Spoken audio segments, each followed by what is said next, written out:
Baik, selamat bergabung. Ini ada satu lagi siswa yang bergabung, Mas Raihan ya.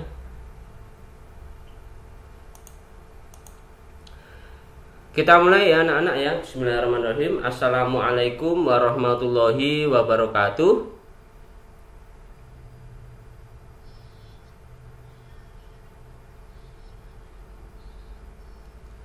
Oke, selamat pagi siswa kelas 3A. Bagaimana kabarnya hari ini? Baik ya, sehat semuanya. Nah, ada yang sedang sakit dah? Tidak ya. Baik, mudah-mudahan kita selalu sehat ya, tidak ada yang sakit. Dan tentu saja semoga tetap semangat mengikuti pembelajaran ya. Halo, gimana Mas Excel? Apa? Oh tidak, tadi malam di tempatnya Pak Rifan di Ambarawa tidak mati listrik ya. Katanya di Semarang mati listrik ya karena hujan ya. Oh iya, yes. Yang penting selamat ya, tidak ada bencana. Mati listrik tidak apa-apa. Kadang-kadang kalau pas hujan deras itu listrik suka dipadamkan ya, karena barangkali ada pohon yang tumbang dan sebagainya sehingga bisa membahayakan. Iya. Gitu ya. Kalau pohon tumbang dan mengenai kabel atau saluran listrik itu kadang-kadang bisa membahayakan sehingga kemudian oleh PLN ya kemudian dipadamkan di beberapa lokasi yang terjadi hujan angin ya atau hujan badai itu gitu ya. Baik anak-anak, mari kita lanjutkan pembelajaran kita pada hari ini terlebih dahulu dengan berdoa ya. Oke, untuk doa pada pagi hari ini dipimpin oleh Mas Syarif ya. Silahkan Mas Syarif, kamu memimpin doa dan teman-teman mari kita ikuti aba-aba dari Syarif ya. Mari kita serius semuanya dalam berdoa. Silahkan Mas Syarif.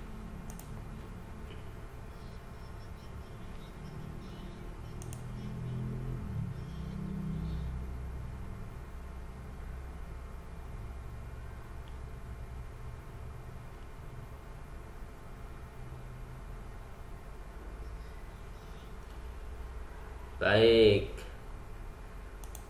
Oke, terima kasih Mas Syarif ya. Mudah-mudahan dengan doa kita bisa mendapatkan ilmu yang bermanfaat ya pada pagi hari ini dan kegiatan kita berjalan dengan lancar. Baik anak-anak, kemarin hari Rabu kita sudah belajar tentang apa saja?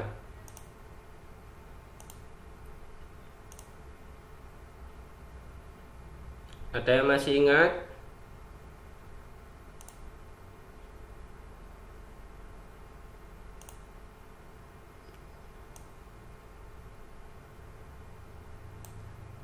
Halo? Masih ingat tidak hari Rabu kemarin? Kita sudah belajar tentang apa saja? Yuk. Ya, matematika tentang apa kemarin? Oh ya, tentang macam-macam alat ukur. Ya, macam-macam alat ukur. Ada penggaris, ada meteran gulung, ada meteran pita, ya, kemudian ada jangka corong, ya. Kalau yang tematiknya kita belajar tentang apa kemarin?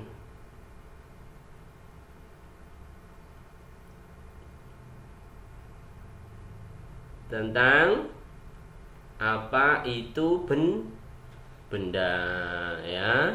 Sudah bisa membedakan benda dan bukan benda ya. Iya. Benda itu ciri-cirinya ada dua. Yaitu yang pertama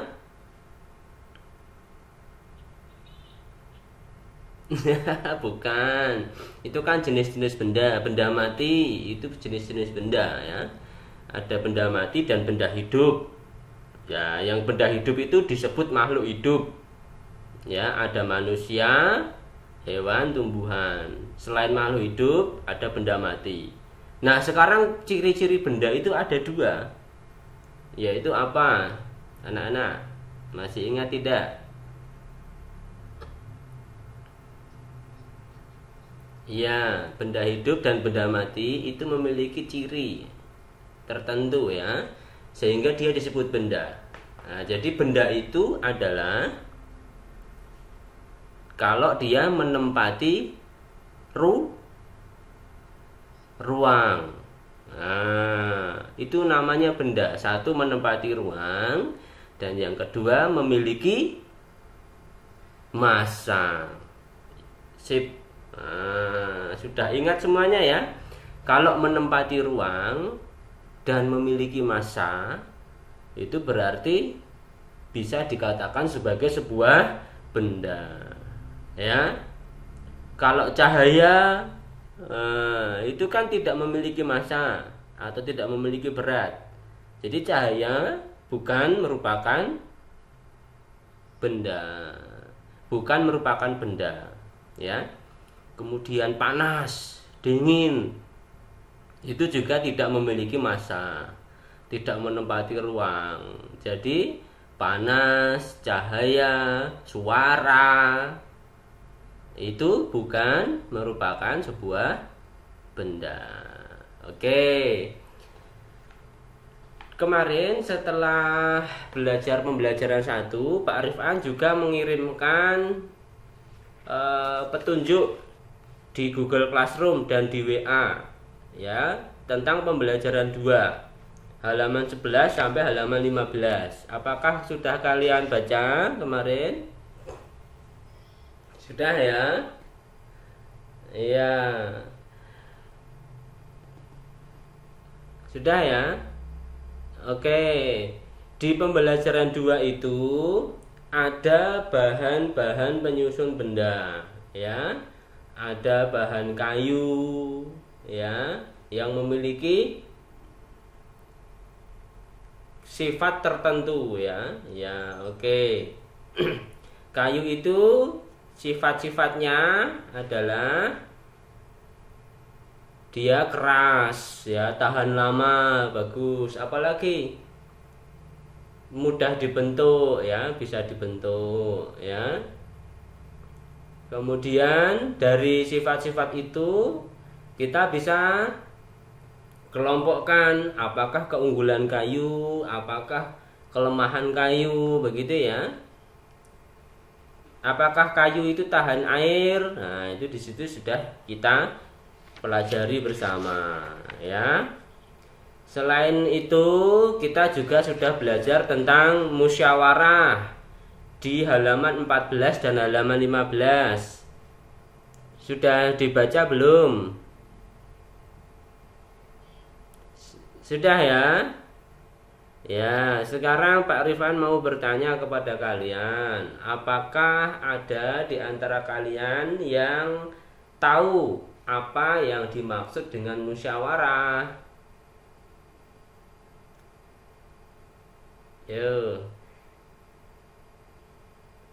boleh menjawab. Musyawarah apa? Musyawarah itu apa?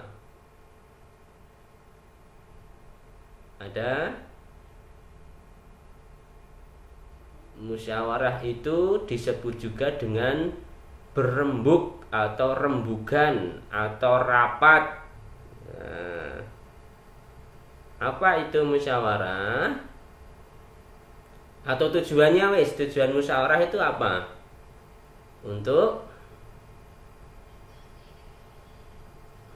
pinter, untuk menyelesaikan masalah ya, umpamanya masalah bersama di dalam kelas, di dalam keluarga, di sekolah, atau di lingkungan masyarakat.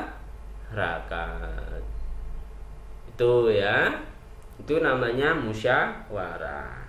Jadi musyawarah itu duduk bersama, ya, membahas persoalan yang ada, kemudian persoalan itu coba diselesaikan bersama-sama melalui musyawarah, mencapai kesepakatan. Nah, musyawarah itu kan ngobrol bersama, dibahas persoalannya apa, kemudian kesepakatannya bagaimana, ya. Nah, kalau kesepakatan itu sudah dicapai, ya tinggal dilaksanakan. Ini Mbak Naisila mengangkat tangan ini, ada apa Mbak Naisila?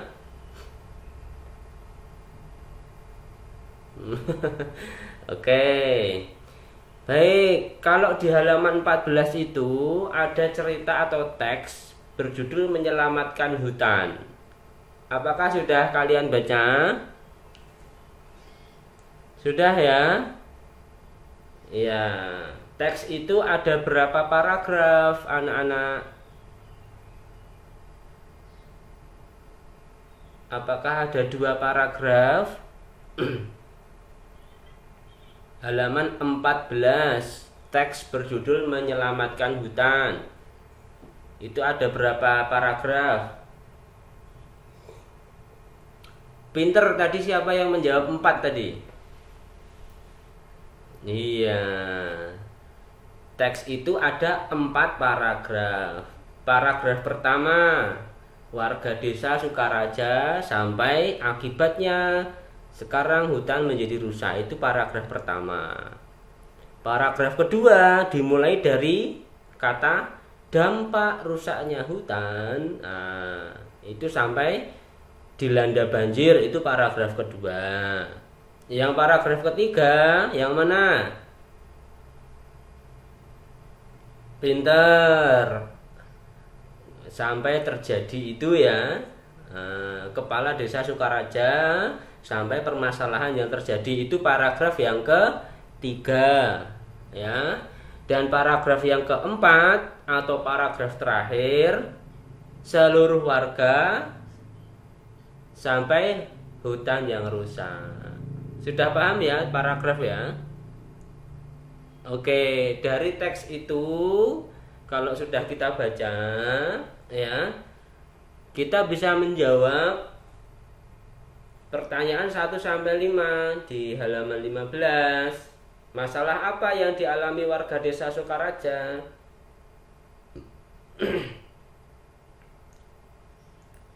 Oke, benar. Permasalahannya adalah rusaknya hutan di sekitar desa Sukaraja. Hutan di sekitar desa Sukaraja itu rusak. Itu masalahnya. Ya, jawaban nomor 1. Ya. Baik. Kemudian, mengapa masalah tersebut bisa terjadi?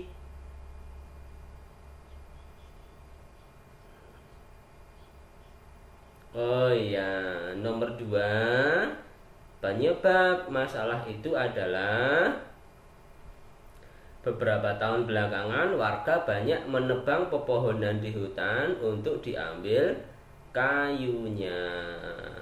Ya. Oke. Sudah ditulis belum anak-anak? Baik. Kemudian yang ketiga, apa yang dilakukan kepala desa untuk mencari jalan keluar dari permasalahan? Pintar. Memanggil seluruh warga untuk berkumpul dan bermusyawarah di mana? Di balai desa. Mengajak musyawarah. Nah, dari situ kan kita sudah tahu apa pengertian musyawarah, ya. Kepala desa mengajak musyawarah. Nah, jadi musyawarah itu apa? Duduk bersama, membahas permasalahan yang ada untuk diselesaikan, ya. Nah, di dalam musyawarah itu nanti masing-masing anggota musyawarah atau warga itu saling mengajukan usulan. Saya punya usul, saya punya ide. Nah, menyampaikan pendapatnya. Menurut saya begini. Nah, menurut saya lebih baik seperti ini. Nah, semuanya boleh menyampaikan usulan atau menyampaikan pendapat atau menyampaikan ide. Ya. Kemudian manakah dari usulan tersebut ya yang sekiranya paling baik untuk dilakukan, itu disepakati. Itu ya, paham ya anak-anak ya?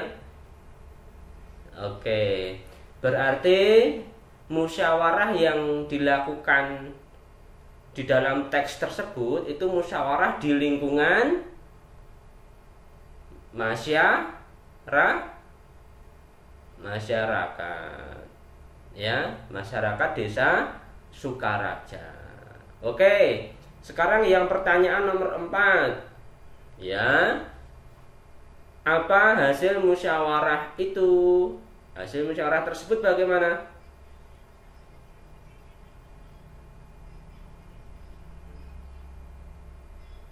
Bagus ya. Warga melakukan apa? Menanam kembali hutan yang rusak. Oke. Baik anak-anak, boleh kalian catat. Menanam kembali itu disebut reboisasi. Penanaman hutan kembali itu disebut reboisasi. Saya tulis di ini ya, kolom chat ya, kolom chattingan atau obrolan ya.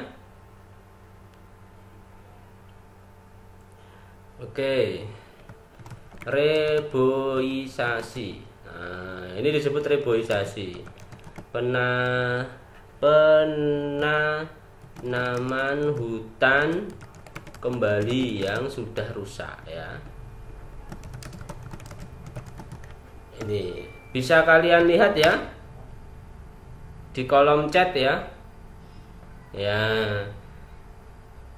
Jadi hutan yang sudah rusak artinya sudah tidak banyak pepohonan, yang pohon-pohonnya itu sudah pohon-pohonnya itu sudah hilang karena banyak ditebang, itu kemudian ditanami kembali, dihijaukan kembali, penghijauan kembali, ditanami pohon-pohon yang banyak, itu namanya reboisasi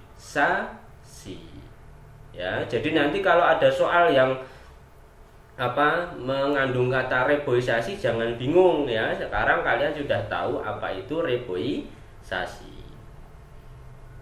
Sudah dicatat anak-anak?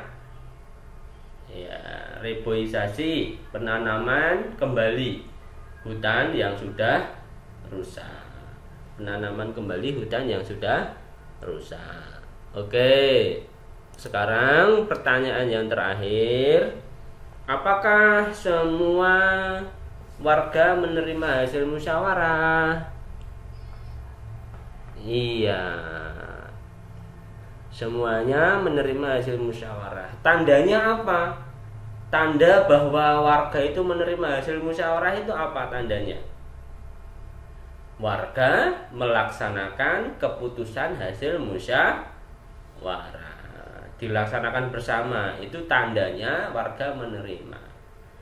Bolehkah kita menolak hasil musyawarah? Boleh tidak?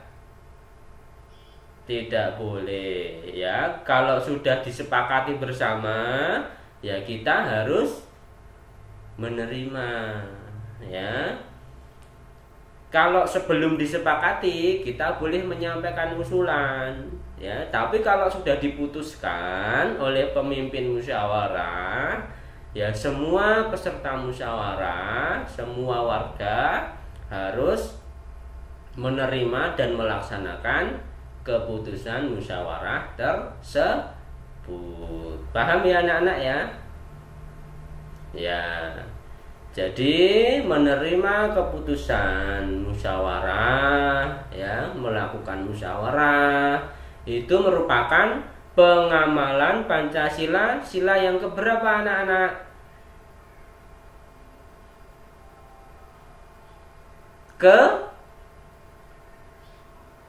Keberapa? Ayo. Keempat. Ya. Bagaimana bunyi sila keempat?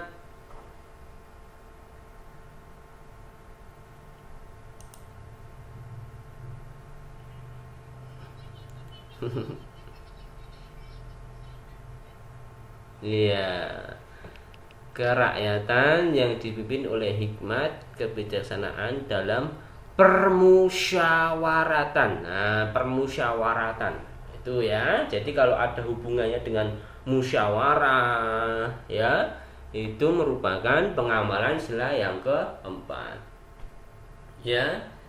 Itulah yang membedakan negara kita dengan negara Pancasila ya. Ya berdasarkan musyawarah dengan negara-negara yang lain ya. Oke, demikian juga di lingkungan kelas kita ya. Besok kalau kalian sudah sekolah secara tatap muka di kelas, datang ke sekolah semuanya, kalau ada persoalan ya kita selesaikan bersama-sama dengan musyawarah ya, gitu ya anak-anak ya. Oke, sekarang apakah kalian ada pertanyaan atau ada hal yang mau disampaikan? Tidak ya? Tidak? Oke, kalau sudah tidak ada lagi, maka kita loncat ya, kita loncat ke pembelajaran yang keempat. Di halaman ini, halaman 24 sampai 26. Mari. 24.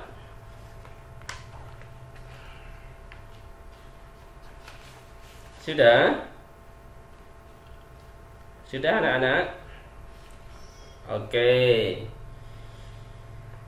Di dalam pembelajaran 4 itu ada sebuah teks percakapan antara Cika dan ibu guru. Ya. Ayo membaca. Di sekitar kita banyak benda yang terbuat dari plastik seperti peralatan makan, piring dan gelas ya.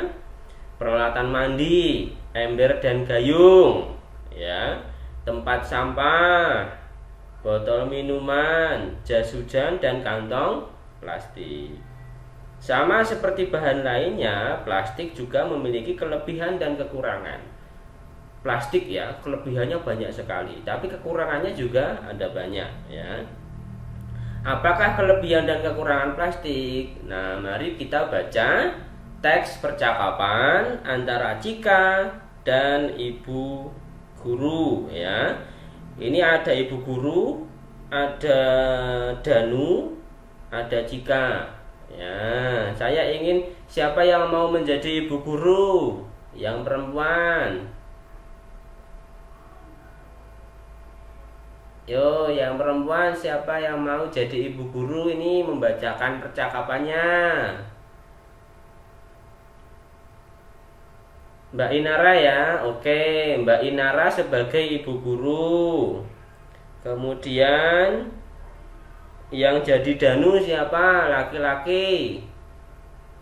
Oh ya, Mas Pandu ini. Mas Pandu sudah mengangkat tangan.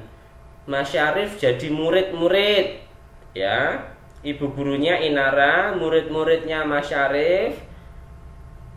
Kemudian Pandu jadi Danu. Dan terakhir Cika. Yang jadi Cika siapa ya? Yang jadi Cika ini saya tak lihat dulu nih. Oh, yang mengangkat tangan ini Pandu. Yang jadi Cika satu lagi perempuan. Siapa yang mau membacakan? Mbak Inara, sudah ya Bu Guru tadi ya. Mbak Sarah berani dak? Mau dak? Jadi Cika ya. Oke. Baik, mari kita dengarkan teks percakapan ya, halaman 24. Inara jadi Bu Guru, Syarif jadi murid-murid, Pandu jadi Danu, dan Syara menjadi jika. Silahkan dibacakan dengan keras dan jelas ya anak-anak ya. Yuk silahkan.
Ya, terima kasih anak-anak ya. Jadi itulah kelebihan dan kekurangan dari plastik. Ya, kelebihannya banyak sekali yang disebutkan tadi ya. Murah, mudah dibentuk, kemudian ringan juga ya. Sehingga plastik banyak sekali digunakan untuk membuat benda-benda seperti gayung ya, kemudian gelas ya. Tapi kekurangannya adalah plastik itu tidak tahan panas ya. Selain itu dia tidak mudah terurai, tidak mudah membusuk ya. Itu kekurangannya. Satu lagi kelebihan plastik adalah tidak menghantarkan panas dan tidak menghantarkan listrik ya. Jadi kalau kita memegang plastik dan kita tempelkan di alat listrik, tidak akan kesetrum ya, tidak akan tersengat listrik ya. Oke, sekarang kini aku tahu ya. Ini bahan plastik merupakan sisa hasil pengolahan minyak bumi. Nah, ini bisa kalian baca sendiri ya. Kemudian di tabel itu kalian bisa juga sebutkan benda-benda plastik yang ada di rumah kita. Yuk kita isi bersama saja ya. Benda apa saja yang ada di sekitar kita yang terbuat dari plastik. Apa saja? Botol minuman ya. Kegunaannya untuk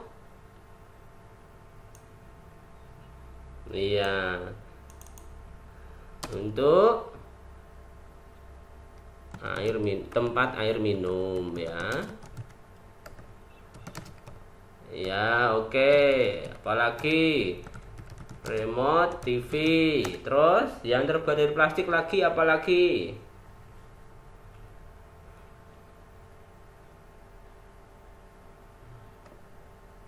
Piring dan gelas plastik ya. Piring dan gelas plastik itu tidak panas ya kalau kita pegang ya. Nah, kita mengambil nasi atau sayur yang baru selesai dimasak, kita tetap tidak akan panas karena plastik tidak menghantarkan panas. Terus apalagi selain botol minuman, remote TV, piring plastik, ember, apalagi Oh, mainan, pistol mainan ya. Mainan dari plastik. Terus tong sampah. Apalagi anak-anak? Sudah ada berapa nih? 1, 2, 3, 4, 5, 6. Apalagi yang terbuat dari plastik?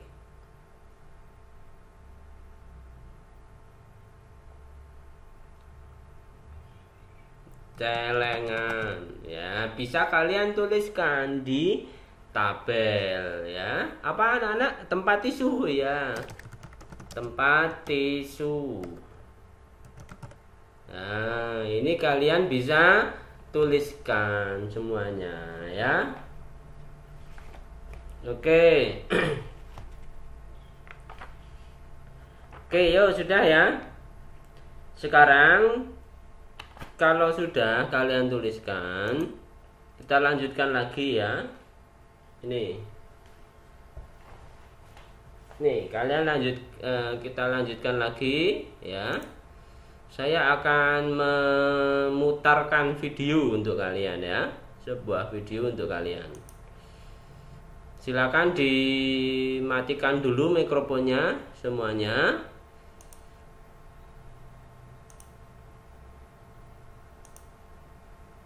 Sudah?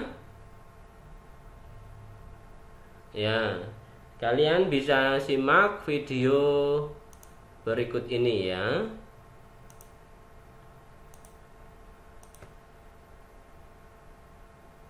Mana tadi?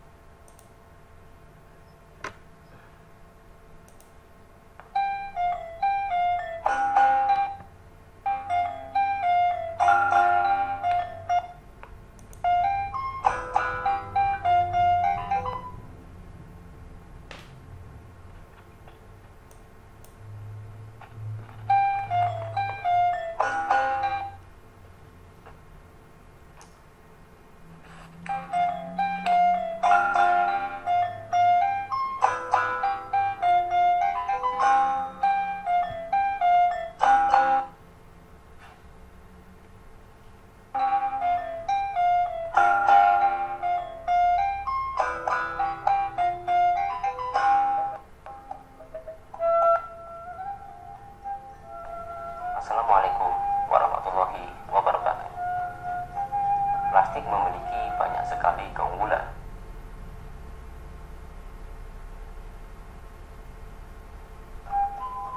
Antara lain ringan,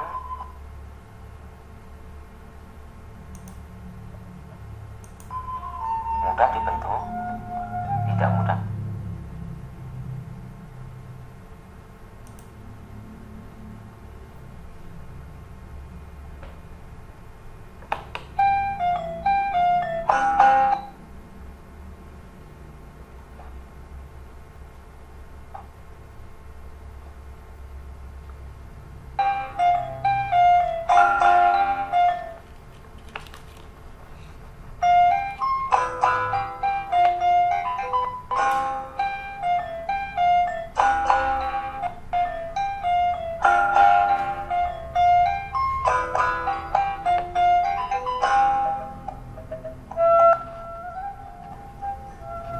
Assalamualaikum warahmatullahi wabarakatuh. Plastik memiliki banyak sekali keunggulan. Antara lain ringan, mudah dibentuk, tidak mudah pecah, tidak menghantarkan panas atau listrik, tidak tembus air, dan tentu tahan lama. Oleh sebab itulah, manusia banyak memanfaatkan plastik untuk berbagai keperluan atau untuk membuat suatu benda. Banyak benda-benda di sekitar kita yang terbuat dari plastik. Perabotan rumah tangga, lemari pakaian, rak sepatu, peralatan mandi seperti gayung dan ember, peralatan makan, banyak sekali yang terbuat dari plastik. Kemudian masih banyak lagi benda-benda yang terbuat dari plastik, seperti jas hujan, tempat sampah, botol air mineral, plastik yang kita gunakan untuk belanja atau untuk membungkus makanan, minuman, atau sayur. Namun sayangnya, sampah plastik bisa berdampak buruk bagi lingkungan kita.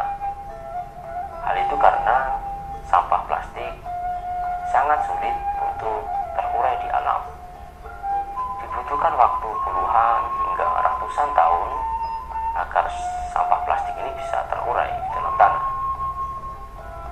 Oleh sebab itulah, karena bisa mendatangkan dampak yang buruk bagi lingkungan, maka kita perlu melakukan tindakan-tindakan yang nyata.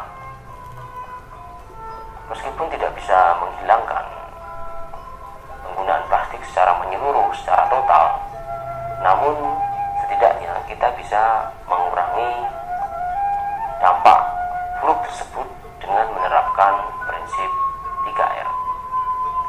Apa itu 3R?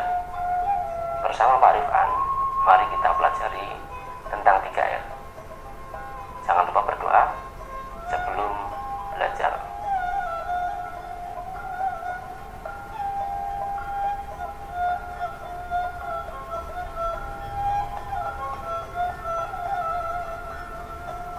Nah, anak-anak, sebelum kita berbicara tentang 3R, mari kita bahas terlebih dahulu tentang bahan untuk membuat plastik. Plastik dibuat dari minyak bumi.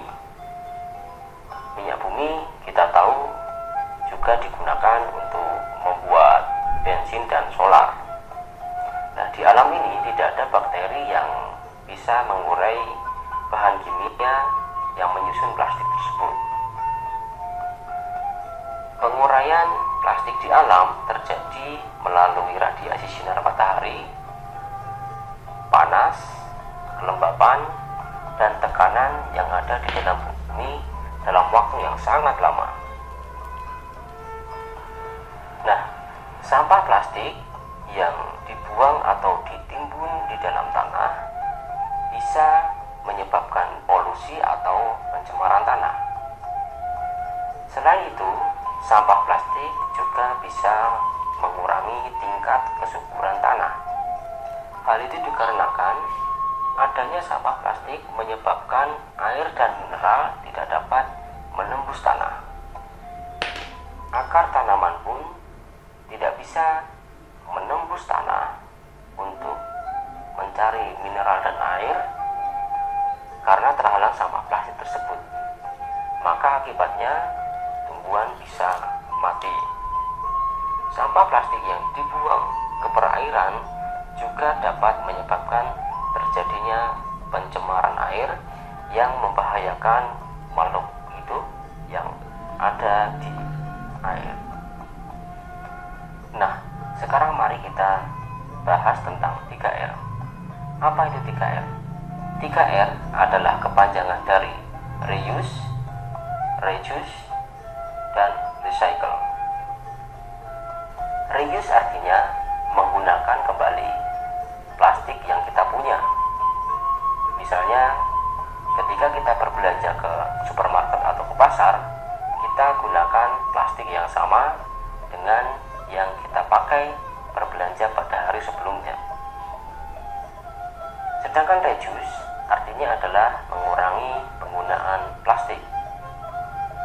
Contohnya, kita berbelanja menggunakan tas yang terbuat dari kain. Tidak kita gunakan tas dari plastik. Pada intinya, reduce artinya mengurangi pemakaian plastik.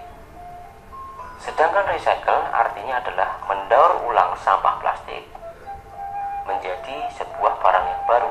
Misalnya adalah mengubah botol bekas air mineral kita buat menjadi sebuah pot tanaman. Nah, prinsip 3R tidak hanya kita gunakan untuk plastik saja, namun bisa juga kita terapkan pada bahan-bahan lain, misalnya adalah kain maupun kertas.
Itu tadi video tentang 3R. Apa yang dimaksud dengan 3R, anak-anak?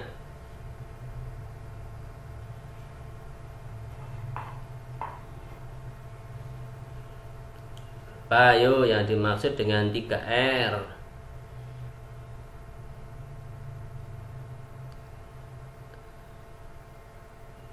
Reuse, reduce, dan recycle.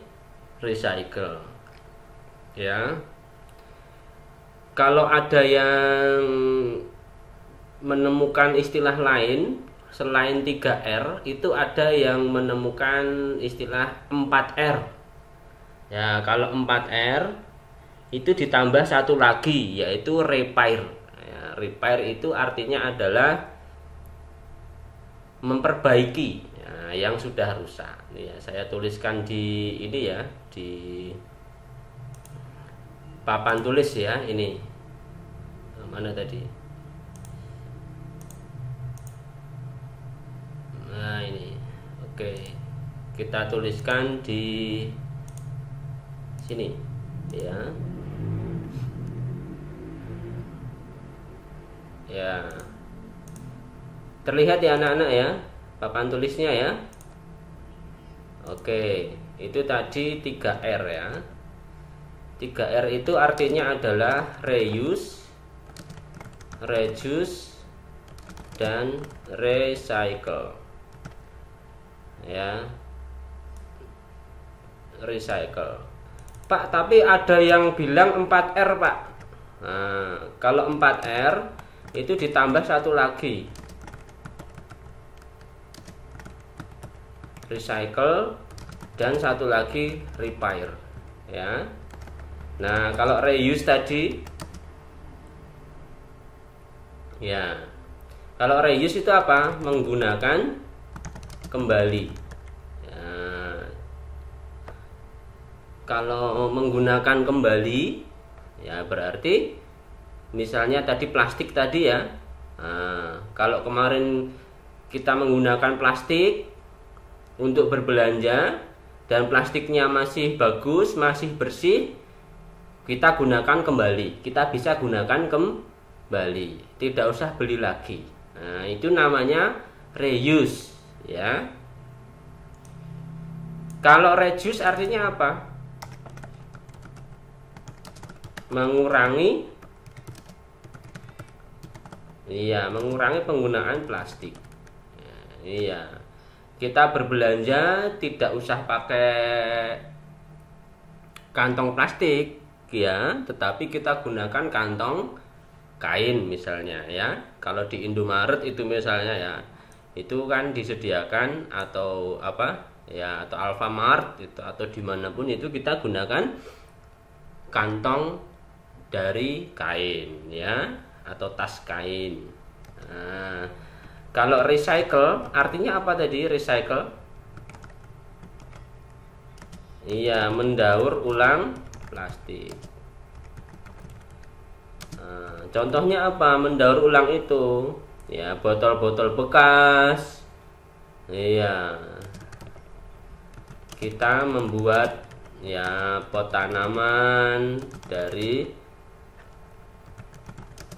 botol bekas ya. Ini misalnya, selain untuk pot tanaman itu kita ya membuat apalagi misalnya membuat mainan ya, atau kincir dari bekas botol air mineral misalnya ya. Itu kita intinya adalah kita membuat. Oh ya, ini ada yang tanya, Pak Rifan selesainya jam berapa? Sebentar lagi ya, 5 menit lagi ya. Oke, itu kita buat benda-benda yang lain ya. Misalnya botol air mineral ya. Mineral kita buat untuk tempat pensil misalnya ya. Nah, itu contohnya ya. Kemudian kalau repair artinya apa anak-anak? repair, bukan. Recycle itu yang mendaur ulang. Kalau repair adalah memperbaiki, ya, memperbaiki yang sudah rusak. Nah, ya, ini kita coba cari contoh ininya ya, cari contoh penerapan recycle ya.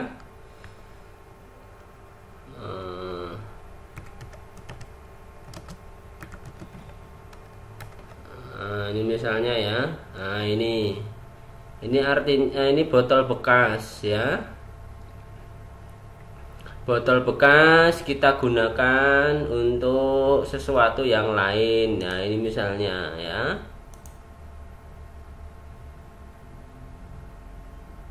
nah ini digunakan untuk benda-benda yang lain. Ini untuk wadah apa gitu ya. Ini kita cari lagi ya, tempat pensil misalnya dari botol bekas ya. Ini kita gunakan untuk pot tanaman ya. Ya, ini ya untuk tanaman. Ini artinya adalah repair. Kalau repair apa? Recycle ya. Nih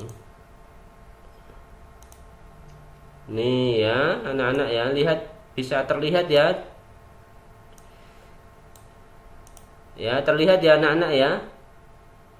Ini untuk pot tanaman ya. Yang lain misalnya apalagi nih. Nah, ini banyak sekali botol-botol bekas ya. Ini malah dari ya, ini malah selain botol ini juga ada apa ini anak-anak? Apa ini anak-anak? Dari bekas apa ini? Lampu ya, dari lampu bekas ya. Lampu bekas ini bisa kita buat untuk hiasan. Nah, ini ya, seperti ini. Ada lagi misalnya yang mana ini tadi ya? Ini ya. Jadi penerapan 4R itu tidak hanya untuk plastik ya, bisa untuk benda-benda yang lain ya. Ini misalnya digunakan untuk tempat apa ini anak-anak, yang terakhir ini? Iya, bekas botol Coca-Cola kita gunakan untuk bukan tempat pensil ya, ini ya, untuk tempat apa ini? Kuas ya. Nah, perlengkapan menggambar ya. Nah, ini bisa, intinya adalah kita bisa gunakan untuk benda-benda lain yang bermanfaat ya. Oke anak-anak ya, bisa ya, paham ya contoh-contohnya ya. Ini ya. Oke. Nah, sampai di sini apakah ada pertanyaan anak-anak tentang 4R? Ya, oke. Kalau sudah tidak ada lagi pertanyaan ya. Oke, saya tutup ya ini ya. Oke, kalau sudah tidak ada lagi pertanyaan, maka untuk tugas kalian di rumah ya, kalian bisa mengerjakan halaman 27 itu ya, mengisi tabel halaman ya, seperti yang ditunjukkan Mas Syarif itu ya, halaman 27. Kemudian nanti kalian baca-baca pembelajaran 5 ya, halaman 30 kalian baca di rumah ya, untuk pembelajaran besok ya, hari Senin ya. Bisa kalian baca-baca dulu pembelajaran 5 dan pembelajaran 6. Begitu ya anak-anak ya. Oke. Baik, karena waktu sudah menunjukkan pukul 10. Ini Pak Rifan juga setelah ini akan ada rapat bersama orang tua terkait dengan persiapan pembelajaran tatap muka. Maka untuk hari ini sudah cukup ya.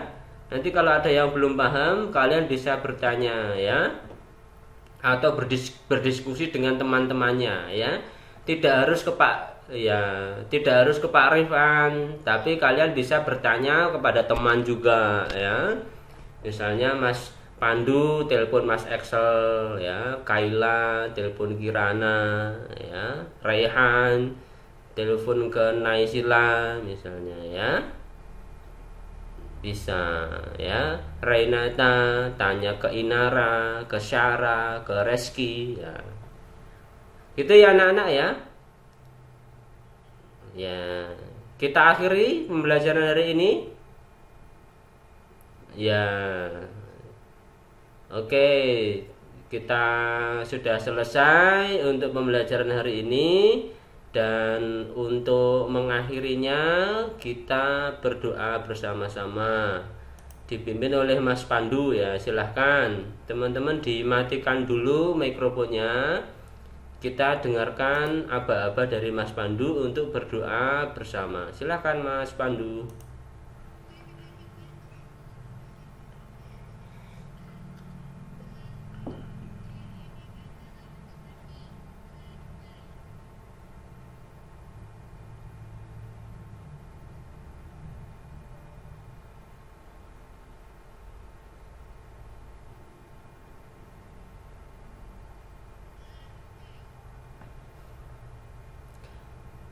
Baik, terima kasih Mas Pandu. Sampai jumpa lagi anak-anak pada pertemuan mendatang hari Senin ya. Semoga kalian sehat selalu dan tetap semangat belajar.